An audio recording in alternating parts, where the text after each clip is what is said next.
محترم سامعین کرام، دینی بھائیوں، بزرگوں اور دوستوں، یہ ربیع الاول کا مہینہ ہے۔ اس مہینے میں سردار جو دو جہاں جناب محمد الرسول اللہ صلی اللہ علیہ وسلم پیدا ہوئے۔ اسی مہینے کی مناسبت سے میں نے کچھ باتیں گزشتہ جمعہ بھی آپ کے سامنے عرض کی تھیں اور واقعہ اصحاب فیل بیان کیا تھا کہ ملک یمن کا جو بادشاہ تھا اس نے اپنے یہاں ایک معبد بنایا، عبادت خانہ، اور قریش کو ترغیب دی کہ اس کے بعد عمرہ اور حج اور طواف بجائے خانہ کعبہ کے اس معبد خانے کا ہوگا، لہٰذا سب لوگ اسی کی طرف آئیں اور یہیں آ کر طواف کریں، عمرہ کریں اور حج کریں۔ تو قریش کو یہ بات ناگوار گزری۔ قریش میں کا ایک شخص نے آ کر اس معبد خانے میں بیت الخلا کر دیا، جس کی وجہ سے ملک یمن کا بادشاہ غصہ ہوا اور اس نے یہ ٹھان لیا کہ اب میں کعبۃ اللہ کو مسمار کر کے دم لوں گا۔ چنانچہ انہوں نے ایک بہت بڑا لشکر تیار کیا اور جس میں ہاتھیوں کا جھنڈ بھی تھا، اور اس نے اپنی سواری کے لیے ایک محمود نامی ہاتھی کو بھی منتخب کیا اور نکل پڑے۔ کعبۃ اللہ کے ارد گرد جب پڑاؤ ڈالا اور پھر اس کے بعد کعبہ کو مسمار کرنے کے لیے، نیست و نابود کرنے کے لیے قدم بڑھایا، تو اللہ نے اپنی ایک چھوٹی سی مخلوق ابابیل پرندے کے ذریعے سے اس لشکر کو تباہ اور برباد کر دیا۔ بہت سارے لوگ ہلاک ہو گئے، بہت سارے لوگ تتر بتر ہو گئے، یہاں تک کہ مورخین نے لکھا ہے کہ بہت سارے لوگ اپنے مقام تک بھی پہنچ نہیں سکے کہ تباہ اور برباد ہو گئے۔ اسی میں یمن کا بادشاہ بھی ہلاک ہو گیا تھا۔ الغرض واقعہ اصحاب فیل کے بعد ملک یمن کی حکومت شاہ حبشہ سے نکل گئی۔ سیف بن ذی یزن ایک شخص کا نام ہے، یہ ملک یمن پر قابض اور متصرف ہو گیا، ان کی حکومت قائم ہو گئی، حکومت کرنے لگا۔ عبد المطلب کو یہ بات معلوم ہوئی تو عبد المطلب چند شرفائے قریش کے ہمراہ سیف بن ذی یزن کو حکومت یمن کی مبارکباد دینے کے لیے گئے۔ سیف سے ملاقات ہوئی، تبادلہ خیال ہوا، تو سیف نے عبد المطلب کے چہرے کو جو دیکھا تو اس میں ایک قسم کا نور تھا، اس نے محسوس کر لیا۔ اس کے بعد عبد المطلب کو بشارت دی اور کہا کہ نبی آخر الزمان صلی اللہ علیہ وسلم، جس کا تمام ملک اور ہر قوم کو شدت سے انتظار ہے، وہ تمہاری ہی اولاد سے ہوگا۔ بشارت دی، اور اس بات کو عام طور پر شہرت دی گئی، بہت مشہور ہوئی یہ بات۔ عبد المطلب کے وفد کے ساتھ جتنے لوگ تھے ان لوگوں نے بھی سنا۔ اب ان لوگوں کو آپس میں جو ہے شبہ ہونے لگا، ہر ایک خیال کرنے لگا اپنے بارے میں کہ آنے والا نبی ہماری اولاد سے ہوگا۔ ہر ایک خیال کرنے لگا کہ آنے والا نبی ہماری اولاد سے ہوگا۔ اب یہ لوگ چپ نہیں بیٹھے، پھر کیا کیے؟ علماء نے لکھا ہے کہ اہل کتاب کے جو راہب تھے، یہود و نصارہ کے جو راہب تھے، یہ لوگ ان کے پاس جا کر نبی آخر الزمان صلی اللہ علیہ وسلم کے علامات اور نشانیاں معلوم کرنے لگے کہ وہ نبی جو آخری نبی ہے، جو آنے والا ہے، جس کی بشارت توریت نے دی، جس کی بشارت انجیل کے اندر ہے، اس کی علامتیں کیا ہوں گی پوچھنے لگے۔ ان میں ایک شخص امیہ بن ابی الصلت یا اس کے علاوہ کوئی دوسرا شخص جب اس نے سنا تو یہ تو حد ہی کر دی اس نے کیا سوچا کہ شاید وہ آنے والا نبی میں ہی ہوں، اپنی طرف اس نے نسبت کرنے لگا۔ ظاہر سی بات ہے، انسان کو حرص اور لالچ جب کسی چیز کی بڑھ جاتی ہے، عزت کی، شہرت کی، نام کی، تو وہ کچھ بھی کرنے کے لیے تیار ہو جاتا ہے۔ تو امیہ بن ابو الصلت کو یہ خیال ہوا کہ شاید وہ نبی میں ہی ہوں، چنانچہ اس نے ابو سفیان بن حرب کو لے کر ملک شام کی طرف روانہ ہو گیا۔ وہاں جا کر کسی راہب کی تلاش میں سرگرداں رہا۔ الغرض ایک راہب بھی ان کو مل گیا، انہوں نے اپنی نسبت دریافت کیا کہ وہ آنے والا نبی تو میں ہی نہیں ہوں۔ اس راہب نے بڑے غور اور فکر کے ساتھ ان کو دیکھا اور بھانپ کر کہا، مایوس کن جواب دیا کہ نہیں، وہ آنے والا نبی تم نہیں بلکہ کسی اور کی اولاد سے ہوگا۔ دنیا میں کسی بڑے نبی یا رسول کی بعثت یا پیدائش کے وقت بڑی کثرت سے غیر معمولی طور پر آسمان پر ستارے ٹوٹتے ہوئے دیکھے جاتے رہے تھے۔ اسی کثرت کے ساتھ غیر معمولی طور پر حضرت صلی اللہ علیہ وسلم کی پیدائش کے قریب بھی شہاب ثاقب آسمان کے اوپر نمودار ہوئے، بے تحاشا شہاب ثاقب نمودار ہوئے۔ چنانچہ اہل کتاب کے علماء نے حکم لگایا کہ نبی آخر الزمان صلی اللہ علیہ وسلم کی پیدائش کا وقت قریب ہے، اس لیے آسمان پر یہ شہاب ثاقب اور ستارے دیکھے جا رہے ہیں، اور بڑی کثرت سے شہاب ثاقب نمودار ہوئے۔ علماء نے حکم بھی لگا دیا کہ یہ آخری نبی جناب محمد الرسول اللہ صلی اللہ علیہ وسلم کی پیدائش کا وقت ہے۔ چنانچہ آپ علیہ السلام 9 ربیع الاول سن 1 عام الفیل مطابق 22 اپریل سن 571 عیسوی کو پیدا ہوئے۔ آپ کے والد کا نام عبداللہ ہے۔ عبداللہ کو ذبیح ثانی کے نام سے یاد کیا جاتا ہے۔ حضرت اسماعیل علیہ السلام کو ذبیح اللہ اور حضرت صلی اللہ علیہ وسلم کے والد محترم عبداللہ کو ذبیح ثانی۔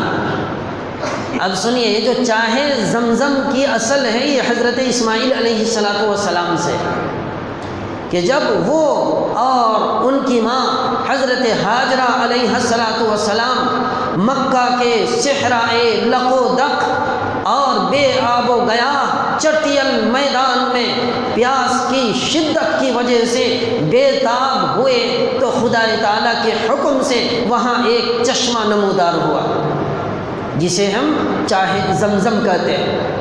حضرت ہاجرہ علیہ السلام نے اس پانی کو چاروں طرف سے مینڈ بنا کر گھیر دیا۔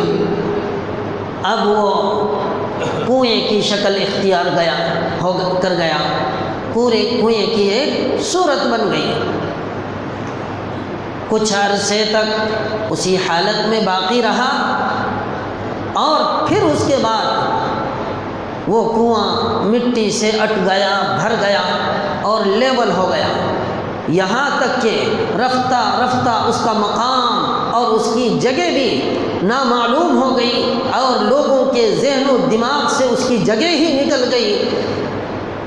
صرف جو ہے چاہے زمزم کا تذکرہ زبان کے اوپر رہ گیا۔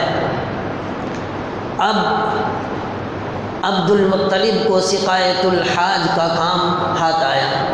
سقایت الحاج کیا ہے؟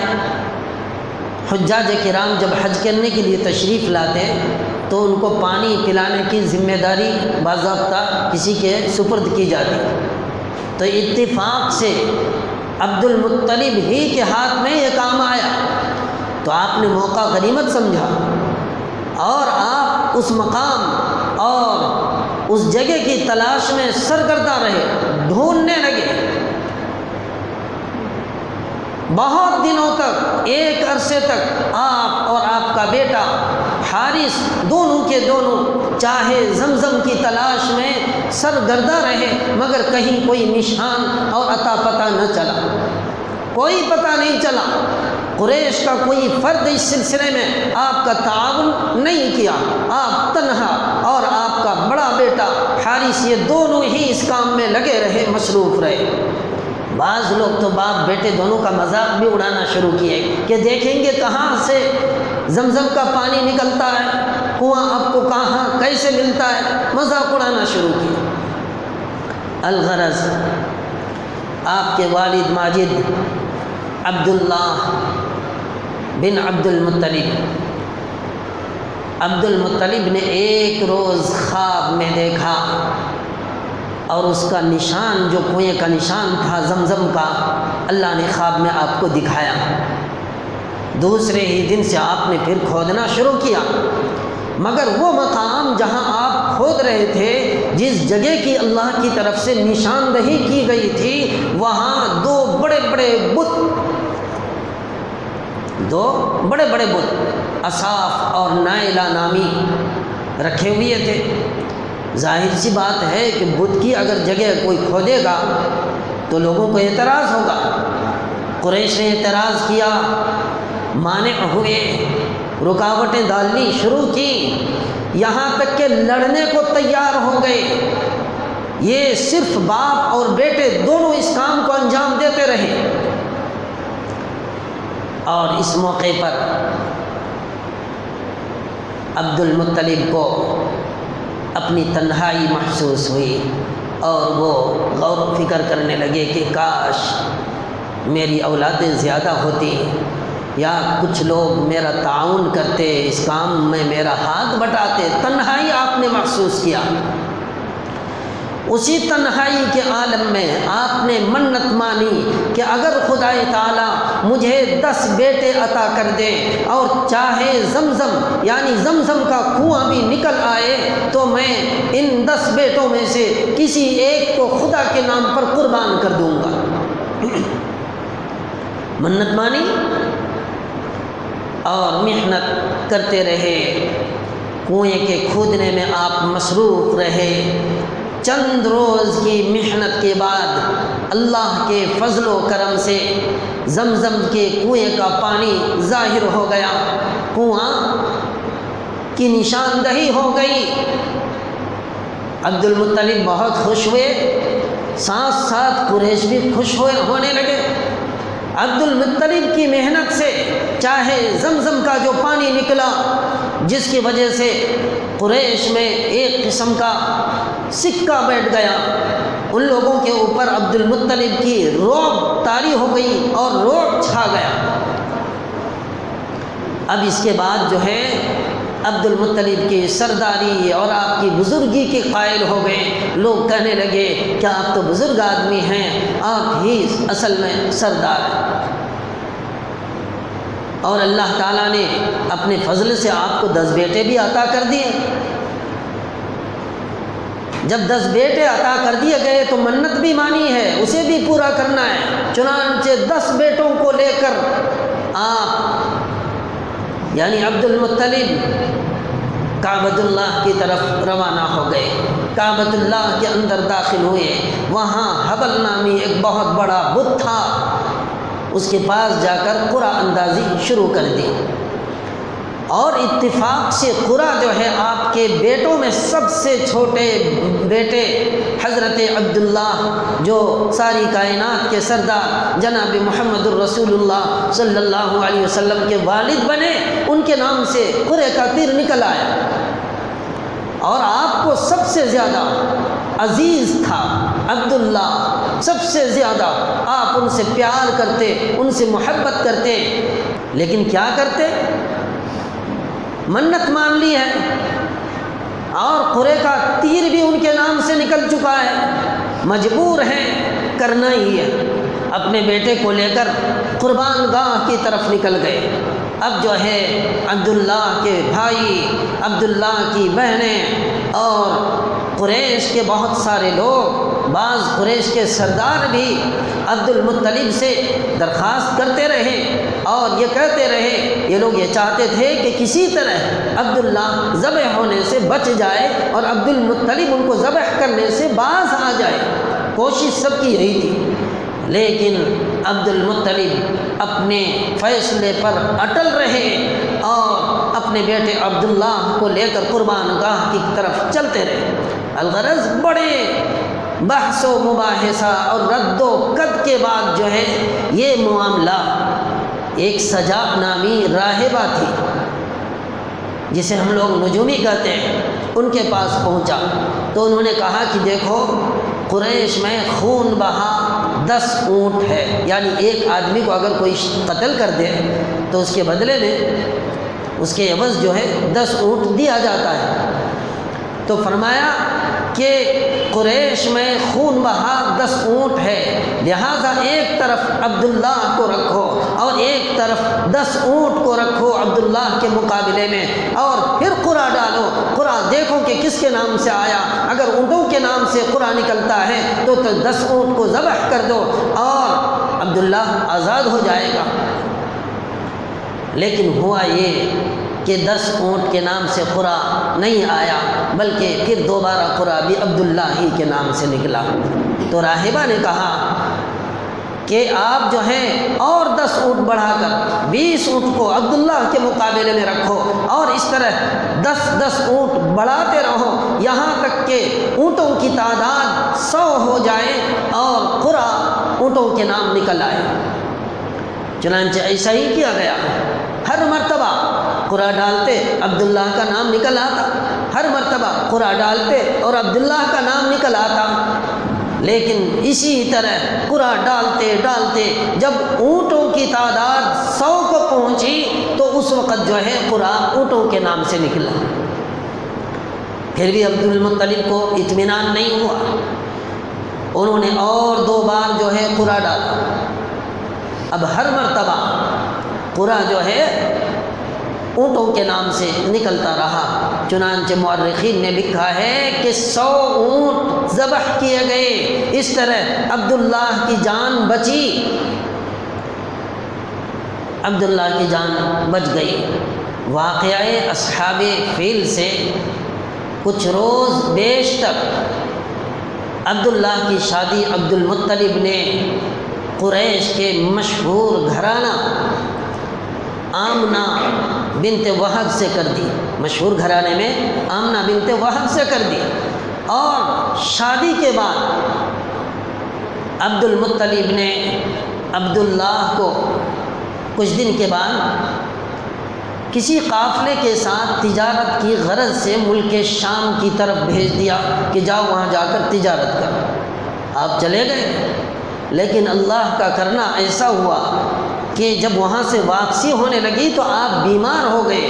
حالت بیماری میں آپ مدینے میں اپنے رشتہ داروں کے ہاں چلے گئے اور وہاں رہنے لگے۔ اطلاع بھیج دی اپنے والد کو کہ میں یہاں بیمار ہوں اور مدینے میں اپنے رشتہ دار کے گھر۔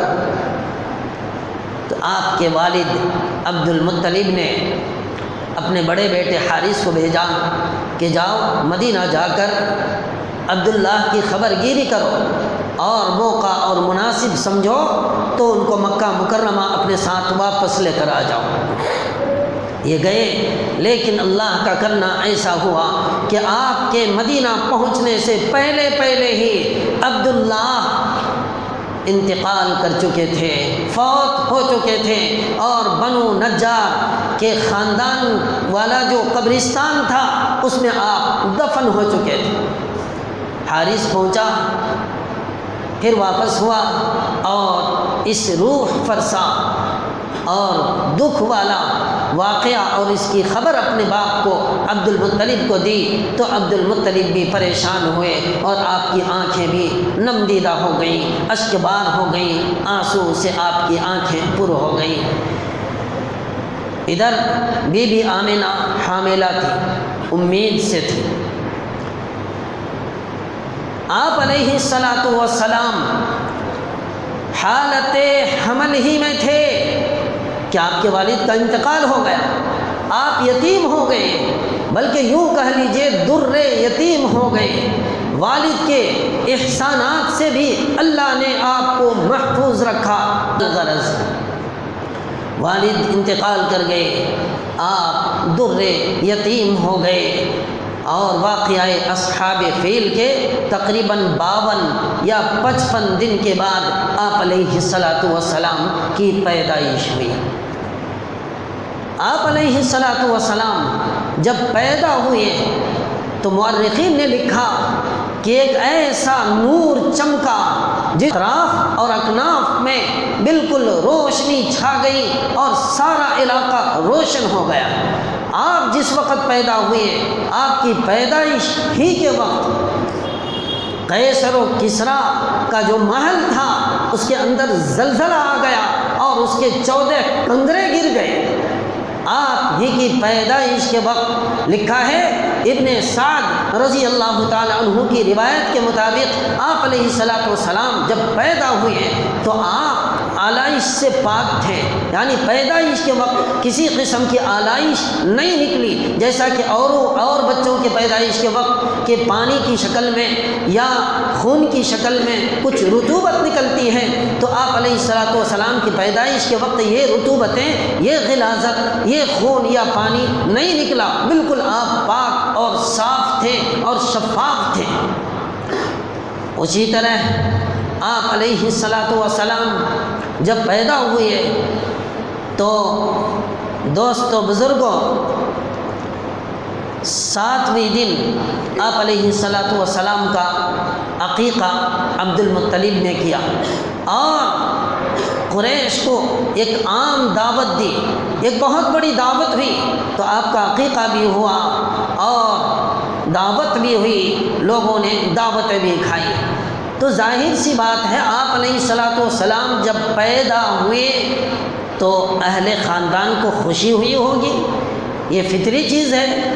ماں کو جب بیٹا ہوتا ہے تو کتنی خوشی ہوتی ہے، باپ کو خوشی ہوتی ہے لیکن باپ نہیں ہے، دادا کو خوشی ہوتی ہے اور چچاؤں کو خوشی ہوتی ہے، یہاں تک کہ ملنے جلنے والے لوگوں کو بھی خوشی ہوتی ہے۔ آپ تو ساری کائنات کے سردار تھے، آپ کی حکومت تو ساری دنیا کے اندر ہونے والی تھی، تو ظاہر سی بات ہے کیا ابو لہب کو خوشی نہیں ہوئی ہوگی؟ کیا ابو طالب کو خوشی نہیں ہوئی ہوگی؟ کیا آپ کی ماں کو خوشی نہیں ہوئی ہوگی؟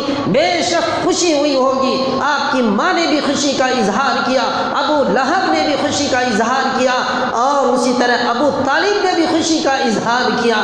لیکن اب سوال یہ ہے کہ کیا عید میلاد منائی گئی یا نہیں؟ جلوس نکالے گئے یا نہیں؟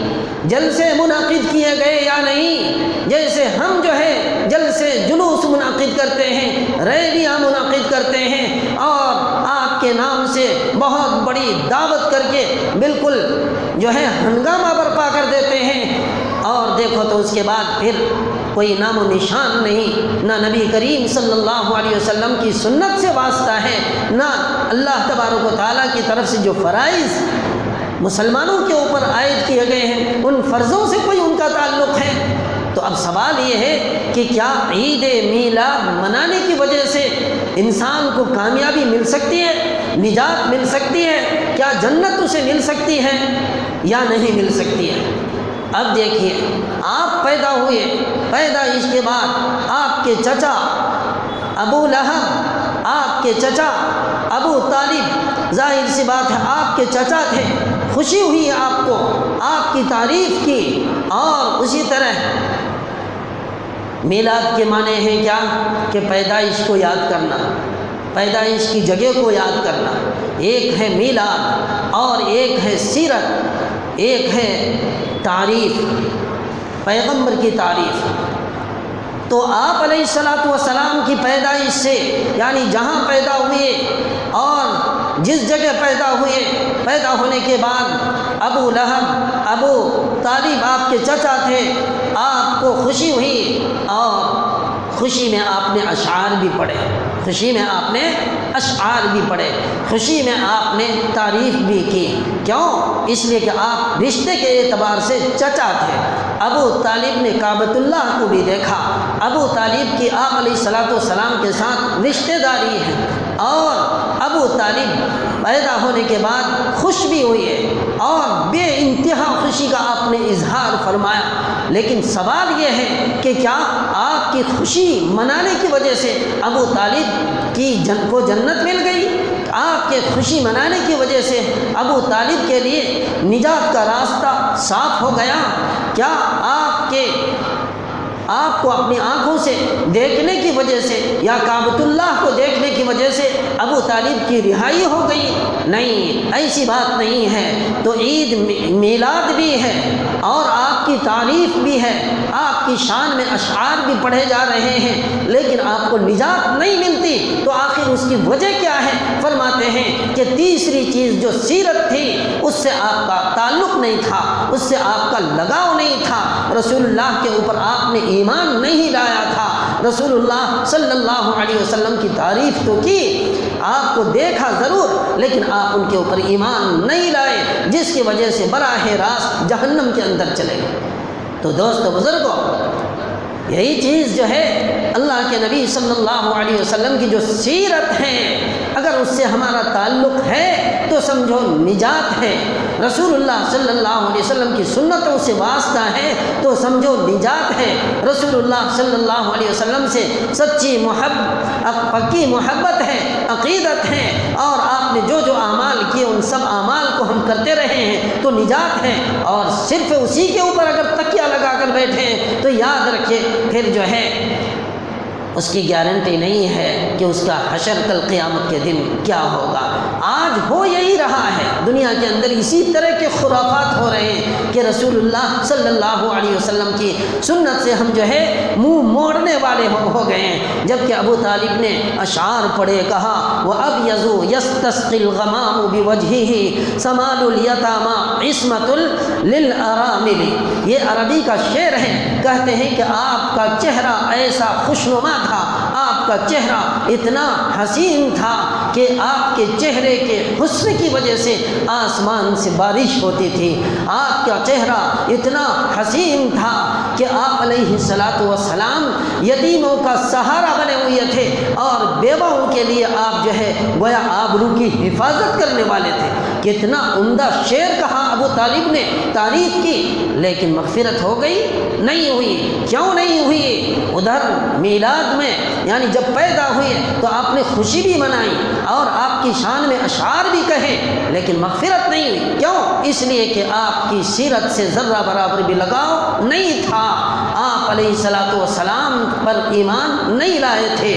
جب ان سے کہا ابو طالب مرنے کے قریب ہے، مر کے بستر پر ہیں، دوستو بزرگوں، رسول اللہ صلی اللہ علیہ وسلم آپ کے سرہانے کھڑے ہو گئے ہیں اور کہتے ہیں کہ اے چچا جان، آپ میرے اوپر ایمان لے آئیے، آپ کلمہ پڑھ لیجئے، آپ کو نجات مل جائے گی، اور آپ کی نجات مل جائے گی تو مجھے بھی خوشی ہوگی۔ لیکن ابو طالب کہتے ہیں، کیا کہتے ہیں؟ غور سے سماعت فرمائیے کہ مجھے آگ پسند ہے، مجھے آگ پسند ہے، لیکن آر پسند نہیں، مجھے شرمندگی پسند نہیں، میں جو ہے اپنے آپ کو جھکا نہیں سکتا کہ دوسروں کے سامنے میں جھک کر رہوں، میں شرمندگی محسوس کروں، لہذا اپنی ناک کی خاطر مرتے وقت بھی آپ ایمان نہیں لائے رسول اللہ صلی اللہ علیہ وسلم پر۔